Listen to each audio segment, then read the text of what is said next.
It was our anniversary dinner, a night I had been looking forward to for weeks.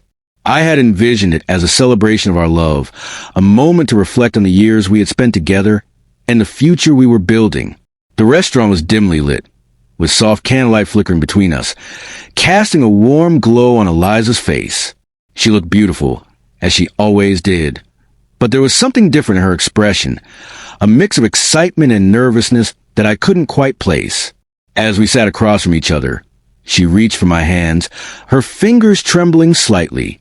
Her eyes sparkled with a secret she was about to reveal, and my heart began to race. "I think it's time we talk about our marriage," she said, her voice steady but laced with an undercurrent of something I couldn't identify. I nodded, bracing myself for what was coming. And then she dropped the bombshell.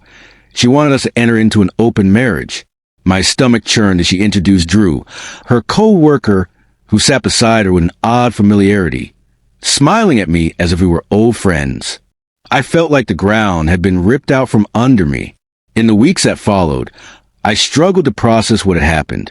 Eliza had been seeing Drew for months, and I hadn't had a clue.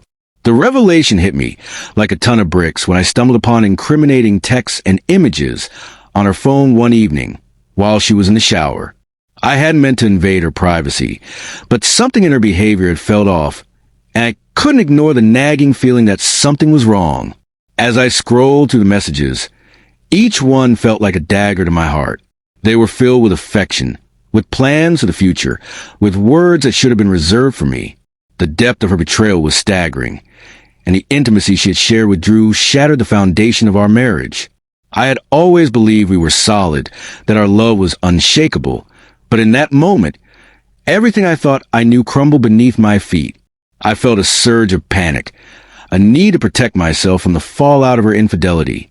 The thought of being financially vulnerable terrified me, so I made the difficult decision to move my half of our assets to a private account. It wasn't something I had ever imagined doing, safeguarding my future against a woman I loved, but it felt necessary.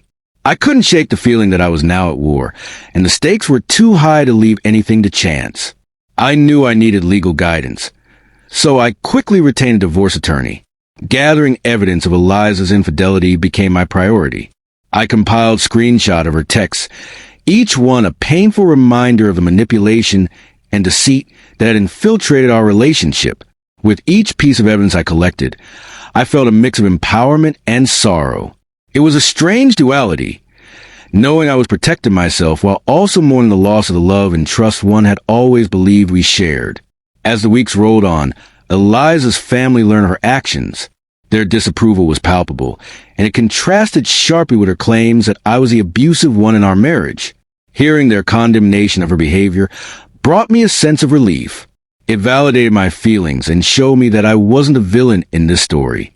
I would soon learn that the truth has a way of surfacing, and Eliza's facade was beginning to crack.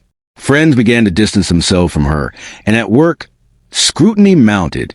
It was as if the very walls she had built around her were collapsing, leaving her exposed and vulnerable. I felt a strange sense of satisfaction knowing her actions had led to her downfall. Yet I also recognized the pain that came with watching someone I once loved suffer. When settlement negotiations began, I braced myself for a battle. Eliza proposed an unreasonable settlement, one that seemed designed to punish me rather than find a fair resolution. But my attorney had done his homework.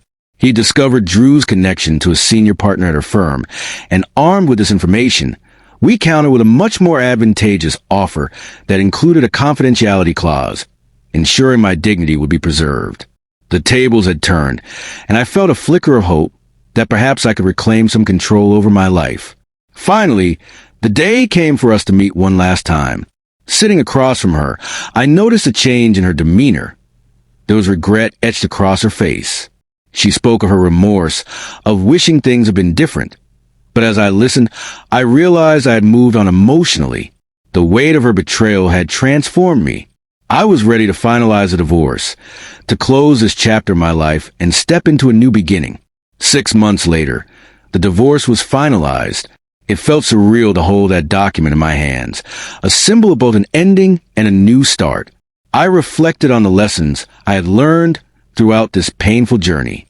I had discovered the importance of self-worth, of setting boundaries, and of nurturing healthy relationships.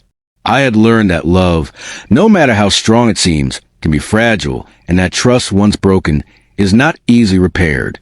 One day, out of the blue, I received a sentimental item from Eliza, a small trinket that had once held significance in our relationship.